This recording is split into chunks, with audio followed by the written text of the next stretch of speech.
Hola, mi nombre es Ana Sofía Lozano y hoy les vengo a hablar sobre la Escuela de Birmingham o Escuela de Estudios Culturales. Esta escuela surge a partir de el uso de muchas ideologías y disciplinas.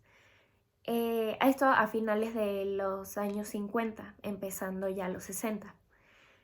En esta escuela, como había nombrado anteriormente, se vuelven los estudios más complejos por esta característica de que se usan diferentes ámbitos para estudiarlo y diferentes ideologías. Fueron tres principales, que fueron la posmodernidad, el marxismo y el estructuralismo francés. Y dentro de estas disciplinas está la sociología, la filosofía y la comunicación, entre otros. Entonces el auge de esta escuela empieza principalmente a inicios de los años 60 en una Inglaterra posguerra, en donde la clase obrera era la clase más grande, pero era la clase dominada. En esta época, claramente Inglaterra seguía recuperándose de la Segunda Guerra Mundial y pues se hizo un análisis, bueno, esta escuela hizo un análisis a fondo de cómo se forman las culturas en distintas sociedades, en donde intervienen los factores ideológicos y la reproducción de la cultura que se hacía en este entonces por medios como la radio o el periódico, que eran como los medios más importantes para la época. Aporta además enfoques novedosos en los modos de abordar el papel activo de los receptores frente a la cultura masiva. Es decir, es todo lo contrario a la escuela norteamericana. Ellos le dan un papel activo a los receptores, cosa que no le daban los funcionalistas. En esta escuela hay 4 autores principales, los cuales son Richard Hogarth, Stuart Hall, Thomson y Raymond Williams. El primero, Richard Howard, es considerado el padre fundador de esta escuela, junto con los demás, pero se le considera como el top, el main. Y la mayoría de sus estudios se enfocaron a la cultura popular desde el punto de vista de la clase obrera, desde distintas disciplinas que combinan saberes de distintos ámbitos, que como dije anteriormente, era uno de los aspectos que hacía que los estudios de esta escuela fueran más complejos. En su libro The Uses of Literacy,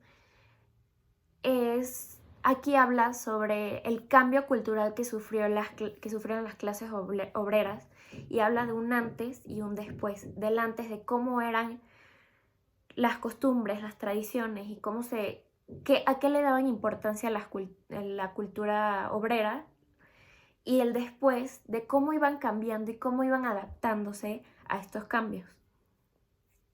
Por otro lado, Stuart Hall realizó estudios sobre la identidad cultural en su libro Question of Cultural Identity, donde explica que las identidades funcionan como un punto de relación entre los individuos y su capacidad de excluir.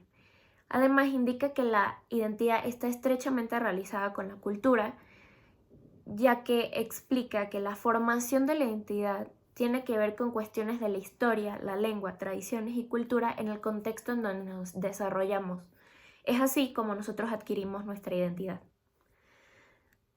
Asimismo, plantea un modelo de comunicación, de codificación-descodificación, en donde habla de una influencia de los cambios tecnológicos en la participación activa de las audiencias.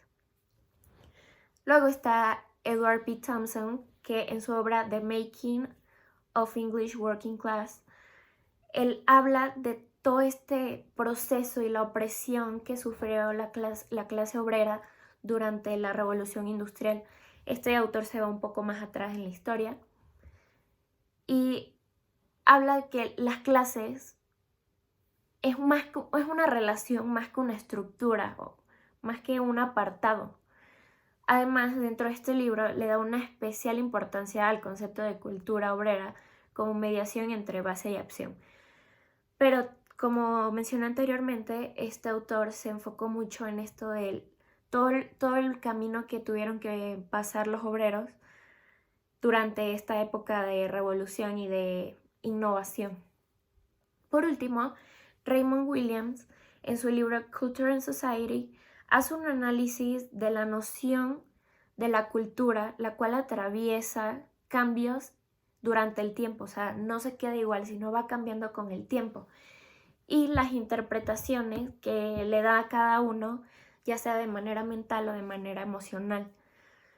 Estudia la cultura desde una ideología marxista y habló sobre el materialismo cultural, un concepto que sí usó mucho en sus libros y en sus estudios, que es una perspectiva que permite examinar las condiciones materiales de las manifestaciones culturales, lo que vivimos hoy de la industria cultural y que anteriormente se habló en el video de la Escuela de Frankfurt.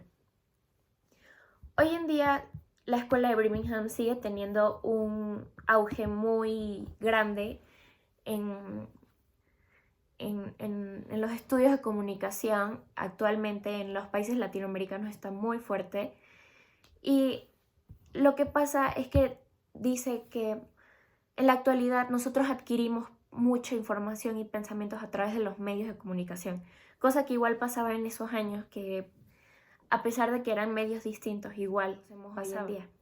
Pero bueno, esto fue mi trabajo para la tarea de tradiciones de la comunicación y el entretenimiento en Europa.